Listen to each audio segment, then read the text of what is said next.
All right, welcome to the Work Hate podcast. I'm Bron Lewis. I'm Brett Blake. Hello. Hello, and we have created this podcast because we have got an enormous range of stories about crap workplaces. Well, I've been fired from a lot of places. You have. I've been fired from so many places. I don't think anyone in the world has gone through their employment without having a bad story. But if they have, maybe they're the fucking problem. They're the problem. If you're going, this podcast is unrelatable to me because every workplace I go through, everyone's great. I love everyone. No one sits with me at lunchtime. You're the fucking problem. Yeah, exactly. I stink, but that's okay. But that's all right. Oh man, there's nothing worse than working with a stinker. Anyway, we'll eventually get into it all. So many stinky stories. We have already started having people send in messages about their terrible stories, and a lot of them are based around fragrance. Really? Yeah, heaps. I mean, because I work most of my jobs I've had, I mean, you can have a look at me. I've got a mullet, I've got a forklift ticket, I've got a scaffolding ticket, I've got a truck license, elevated work platform. It's all in that world, besides the one Subway job, which was quite weird, which I got fired for in 4 hours. I am desperate to know how you got... I've never had a job where I got fired at all, but to get a job and get fired within 4 hours. Yeah, I think it was even 3.5. What'd you do? Because so it was at where I was from is Forestfield. It's kind of like a rough suburb. And I wanted to get a job at the airport, but I didn't get the job at the airport. And then a week later, I ended up getting that job. Doesn't matter. But I did a training shift at Subway. And because everyone in our suburb's quite fighty. Like, it's a very fighty suburb. Okay. It's a very, when you're 17 and you think you got to be in fights anyway, doesn't matter, right? Is your mum and dad still there? Yeah, mum and dad still live there. There's a KFC. Why would you move? Well, yeah. Yeah, I mean, there's a Subway, but no one can get a job there. Yeah, well, now the Subway and the Red Rooster are in the same shop. Oh, yeah, okay. Yeah, no, they're thinkers. That's a strange combination of scents. I reckon they have some complaints about scents in their workplace. Well, actually, that Red Rooster has made the news because someone was moving chickens from one shop to another because they ran out of chickens at the Forestfield Red Rooster. But the guy who was moving the chickens just put them in his boot. Like raw chicken, just nothing. There's like a stack of them, and there's like a photo. There's all these photos of him just pulling out all these fucking chickens, and it's just in his disgusting boot, and he's got his bare hands. I think he's got a cigarette as well. Amazing.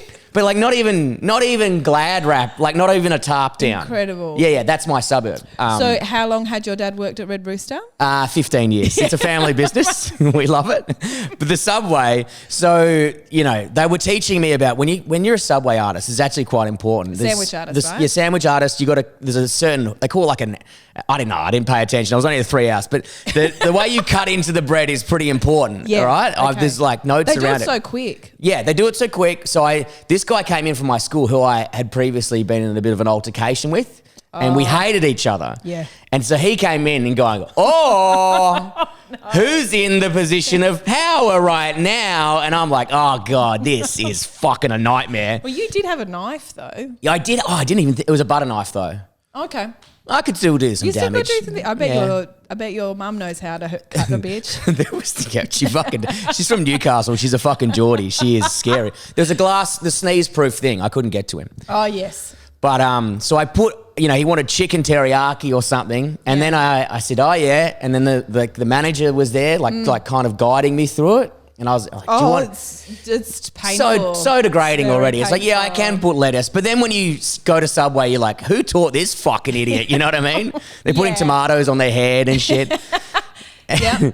So I go, do you want lettuce? And he's like, yeah, put some lettuce on. Then I put lettuce on. He goes, that's too much. And I went, okay. So I took the lettuce off. He goes, no, that's not enough. Put a bit more back on. I was like, okay. And then I put it back on and he goes, yeah, that's too much. And I went, fuck you, cunt. Fuck you and fuck your fucking lettuce. I don't want to fucking work at this shithole. And they're like, you can't speak to a customer like that. I was like, fuck this job. I'm keeping the shirt. You don't have to pay me. Bye. And I just walked out. Why did you want the shirt? It was cool. It was like a polo shirt with a collar. There used to be a hot guy that worked there and he used to get all the chicks. And I thought if I worked at Subway, I'd be getting the chicks as well. It always comes down to dudes when we're 17, woo the ladies. With the Subway. Can you imagine that? I saw him in the Subway shirt and God, I wanted to fuck him. That's never happened. It just turns out the guy who was wearing the shirt also happened to be very attractive. Yeah, and you just thought, no. Technicality. Yeah. If It's the shirt. You get me in the shirt. Like, where was I going to wear the shirt? Like, Metro's Frio or something? To fights? Yeah. Well, the collar can protect your neck from any knife attacks, so... Or just getting like berated by the guy who wants you to make his sandwich. Fucking work out the lettuce, mate. Was that guy so stoked when you lost it? Oh, absolutely. He won. He won so good. Oh, my missus knows that my best mate cabinet, it's like it takes like 3 turns of the dial for me to snap. It's oh, do you think you're funny? Like, and it's like 1, 2, and then it's like red face, and then it's all in. Great. So you would have been fired heaps. Yeah. Well, not. How many times have you lost it at work? I reckon, actually, I think I'm a good employee, like, because I'm a hard worker. Yeah. But I do get away with a lot because I'm a smart ass. Yeah. And I would say I've been fired maybe 5 times. But not proper like, fuck off, you're fired. It's just like, there's no more shifts. Yeah. Well, now I think about it, they're probably firing because they're not giving you a shift. Yeah. That's the shittest way. It's like, just own it. Just go, you fucking suck. I reckon I almost got fired, but I quit just before she said you're fired. Oh. So she like opened her mouth to say you're fired. I quit. Yeah. So like, I'm out here. I win. And then it was because I worked at Supre Pacific Fair in the Gold Coast. Worst job. Wait. Supre. Man, I know Supre because,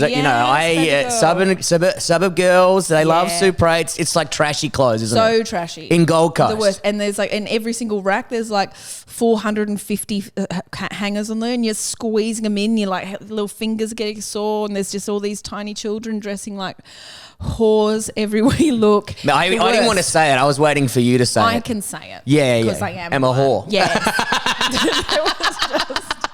We might have to delete that bit. Never. We're 9 minutes into a podcast and I've already abused you. But it was at this one lady who came, like head office came in and I hated my job. Like I would watch the minutes go down. I worked there for only like, I don't know, a month. I was desperate for a job. But I'd count the minutes down and it was always the same track. I think there was 5 songs. Oh, it'd be like Katy Perry, Spice Girl. Lindsay Lohan. She released a song. She released a song. It was about her broken relationship with her dad. Anyway. Lily Allen. Yeah, no, she was too cool for Supre. Too cool. Okay, all right, just checking. Too cool. I was thinking maybe Subway. She might have been Subway. Cool. I don't know why I was thinking about Lily Allen today. Oh. I don't know why. She's cool. Yeah. She's when she told Elton John to fuck off. I didn't know she did that, but that is cool. She was on like an award ceremony and she's like, and Elton John's standing next to her and she's all maggot from Champagne. Yeah. And he says something snarky like, pull your head in. And she goes, fuck off, Elton. Yeah. And then Elton John grabs the mic and goes, sweetheart, I could snort you under the table. Incredible. And I was like, that's pretty cool. Okay, they're both cool. Like I mean, like in your story, your Subway story, there was obviously 2 cool guys there. I don't think either of us were cool. No, that's pretty cool. You told someone to fuck off and he got you fired. Yeah. Both cool.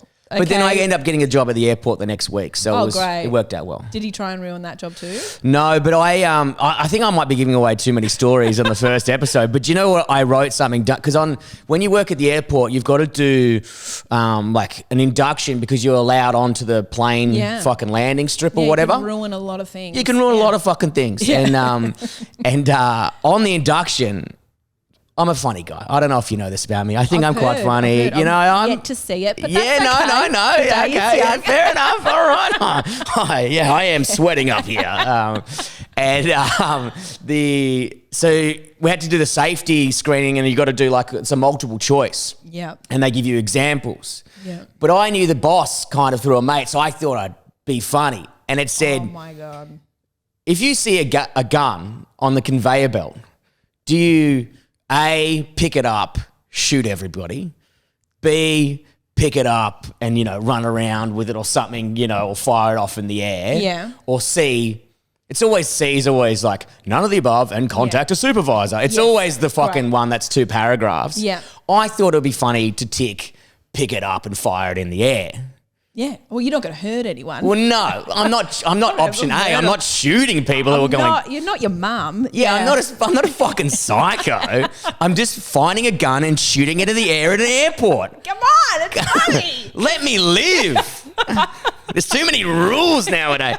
The PC's gone mad. I don't know how that's political correctness.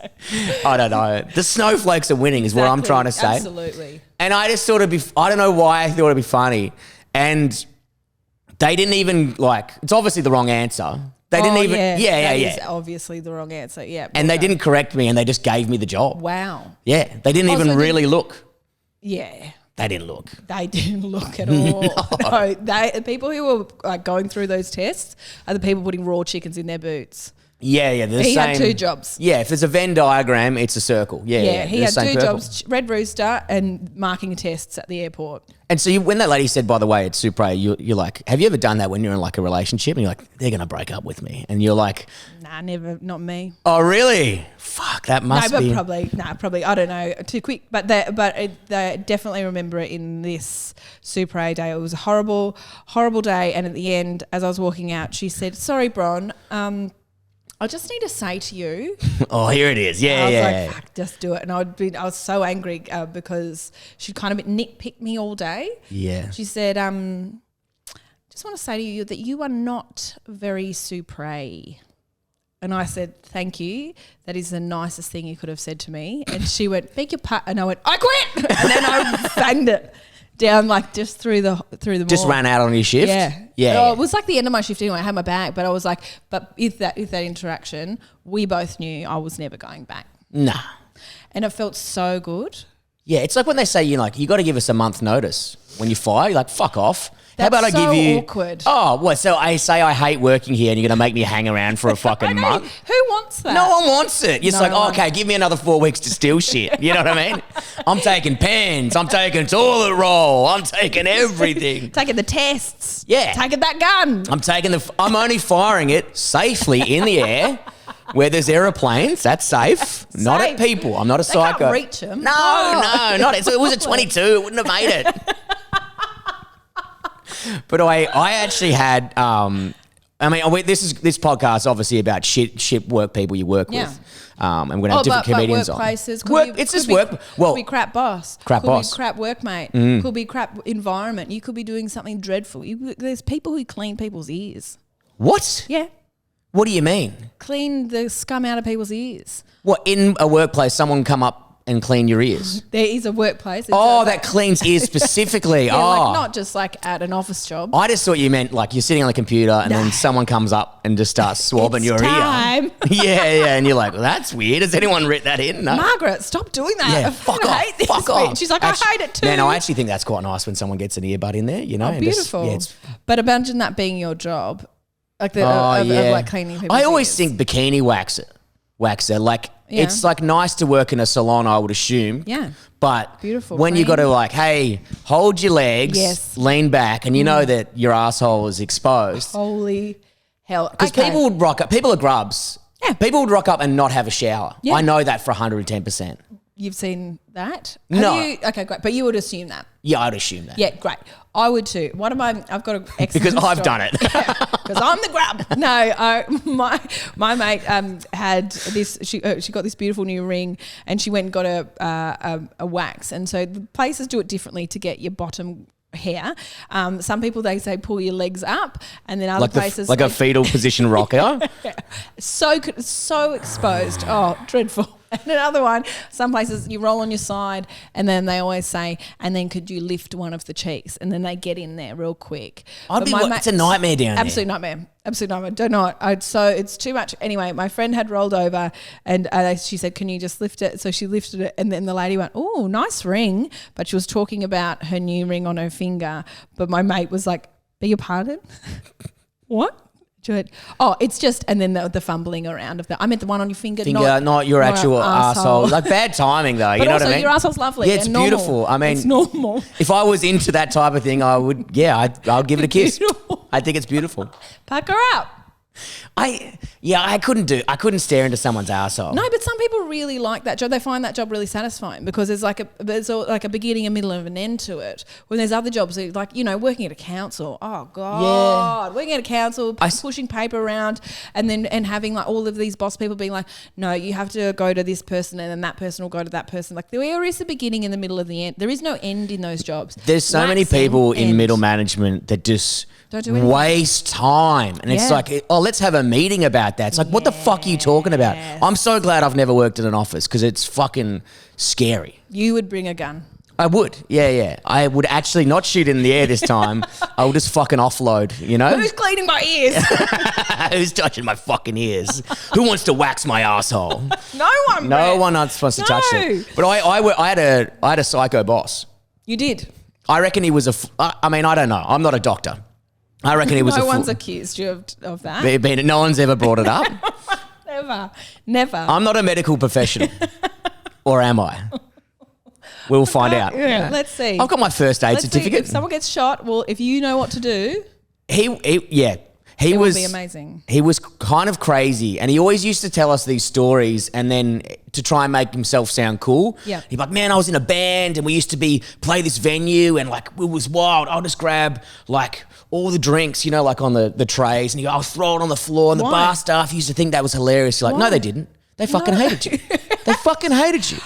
Oh, okay. So all of his stories were of him ruining things, but everyone loving it. Yeah. Him And just he being never the got the hero. interaction right. But then one day I was working with another guy, won't say his name, and he was, we were having a nice moment. Mm-hmm. He was talking about, you know, growing up, he was about 40 or 50. When he was growing up in this place in England, he was bullied, you know, at school. And I was like, you know, and I was trying to comfort him and like relate to him as well, going, hey, look, you know, look, everyone was bullied in school. It sucks, you know what I mean? But you get over it. Like you got kids now. And, you know, we try to have this nice moment together about like you can just get through. There's light at the end of the tunnel and all this stuff. Beautiful. It was a beautiful moment. Yep. And my boss, because we all sat very close to each other in the same office, and he like wheels his chair over and he's like, yeah, I was bullied as well at school. And I just knew something cool was going to happen. And I was like, oh, okay, yeah, everyone used to see my real big dick in the change room. Oh my God. And they just go, oh, hey, Freaky McBig Penis. He was trying to do like he's like, yeah, I just had such a big dick. I used to get bullied for my big dick. Was he serious? But the thing is, I try to do this as a joke on stage and people think I'm joking and he's pulling the piss. He's not. He's actually saying he was bullied for having a big dick. Incredible. But he just wants to humble brag in that sentence that he had a big dick. It's like he couldn't just admit that he had an average dick. He was like, I was bullied as well because of my massive penis. It's actually worked against me. That's how good it is. Yeah. I love that he wheeled his chair over. That's my favorite. Just slowly. And we're all quite quiet. We're like, yep, we've all been through this stuff. And he's like, yeah, I used to get, because, you know, now it's cool to have a big dick. And then he tried to double down. He's like, now it's kind of cool to have a big dick. Back in the day, it wasn't. Everyone was like, you're a freak. You're a freak with your big dick. And you're like, what are you talking about? You're just bragging. And you've also made this entire story up to join in. Yeah, it doesn't make any sense. You've made it up. You look like a fucking psychopath. And then he was like the same day, and I was like, I'm trying not to laugh because I know what he's like. He's a psycho. And then the other guy is a bit of a dipshit. So he was like, oh, yeah, man, I can imagine how you would have been bullied for having a big dick. You know what I mean? Right? So nice. And then I probably will delete this part, but he was showing, because we're all kind of camera guys, and he was showing, my boss was going through this guy's employee's camera, and he was like, oh, God, look, you got a photo of this hot chick in the background. That's all right. And you're like, you know, grubby men behavior, going through. And then he goes, oh. No. Oh, yuck, what is that? And Paul's like laughing. He's like, oh, I'll delete that name. And he goes, oh, he comes over and he goes, oh, that's the most disgusting body I've ever seen. No. And then he grabs his camera and he goes, that's my wife. Oh my God. And then he's like, oh, no, I meant the one before. And he goes, yeah, that's also my wife. Oh my God. And I'm like, like, I am trying not to laugh. And I was like, my phone rang and I was like, I've got to go. Subway needs me. Yeah, Subway. I'm back at Subway. How much lettuce do you want on there? Bang. Total panic. And still to that, I was like, that is the two best interactions I've ever had. Oh my God. That is, it's the same guy? Same guy. Oh, he's the worst. Yeah. He's like, it's not real. He's like a caricature of a man. Oh man, I would love, like, he's still around. Yeah. He's his contacted me giant recently. dick. with his, I'm assuming dragging it behind him. He's got back issues. You know what I mean? Yeah, like he would have, and it must be hard to just like never ever get with women who aren't like supermodels. That must be hard. Do you guys bully him for that? Oh, his partner was also quite interesting as well. She, anyway, well, I won't go into that one. Yeah, it's too much. It's too much. Because if I say this story, it's like, then if you know him, you'll know. It would give up. It would give away too much. No, we don't need to know. A little bit of secret. Come on. Yeah, a little bit of subtlety. Yes, Subway artists are always good at subtlety. Are we? Yes, you are. I love that you will forever be a sandwich artist. 3.5 hours. I've done my time. Fuck yes. Like an absolute child. Just they're like, this is unnecessary. I'm like, yeah, I know. Sorry. I'm either a 2 or a 10. I can't do anything about it. There's no way I can control my emotions. And that's my mum's fault. So there's, I just wish that I was there to watch the boy saying that's not too much. That's too much letters. That's not enough. I wish I was there to see his face. It would have been the best day of his life. Oh, he loved it. He fucking loved it. I wasn't even there. Yeah. He just knew, like, a high five. I've got him here. Watch this guy snap. And I'm like, you motherfucker. And then, like, he won. Absolutely. Yeah. But also you won a bit. Yeah. You weren't ever going to Well, you heard it here first. I'm not a doctor, and that guy won. And my boss has got a massive dick. Right, so that's what the podcast's about. So Brady Blake's ex-boss, the ex-bully, and the guy from Red Rooster. That's it. The whole thing. So each episode will be covering where they've gone. Yeah. This is actually like a true crime podcast. We follow them around. We see what they're up to. One of them ends up dead. Well, I hope it's not the guy with the big dick. No. The women of Australia need him. Yeah, I mean, of course. We do. I love him. When you meet him, you fucking won. So this is the Work Hate podcast. Brady Blake and me, Bron Lewis, we're going to be going over our history with employment. We're also going to be reading out some stories from people who've written in about their horrible work stories. We're also going to have guests every single episode. So this is the only one, perhaps, that's just going to be you and I, unless someone stands us up, and then we'll have to pretend that it was only going to be just you and I for that episode. That's true, yeah. And then our little bleeding A comedian's hearts. unreliable. Hey. No. No. They're financially stable, emotionally stable. Yes. And they turn up to every single thing they've got. Okay. If you say anything different, I'll bash you. Okay, that's true. Yeah. Yeah. I'm not a doctor. I'm not a doctor, but I will bash you. But I will bash you. That's what doctors Fight say. science. Yeah. Tune in when you want or not. All right. Well, we'll catch you next time. Thanks, legends. Bye. I've been fired from a lot of places. I've been fired from so many places. I went into the class one day, real bullets. Kill me.